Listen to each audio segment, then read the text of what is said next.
Agano la Kale linalotokana na Biblia, upande wake ule wa mwanzo kutoka Ayubu na Methali.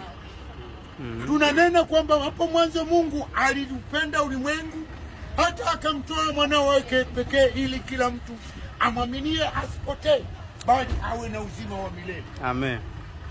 Katika roho ya Mungu ilipotulia juu ya nchi hii, Mungu akanena akizungumzia juu ya wanadamu wa leo.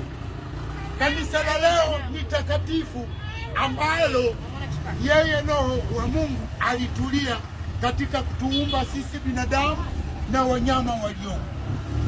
Mungu alinena akisema kwamba mimi ni Bwana Mungu wako, ninawapatiliza wana maovu ya baba zao hata kizazi cha 3 na cha 4 cha nchi, nami nitawaletea maelfu wanipendao na kuzishika.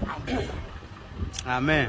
Yale ni maneno ya Mungu yanayoweza yakamfariji mtu, kwa sababu sisi ni ondoleo la dhambi, kufufuliwa kwa wafu na uzima wa milele, kwamba tunatamani sana kurudi kwa Mungu aliko juu mbinguni.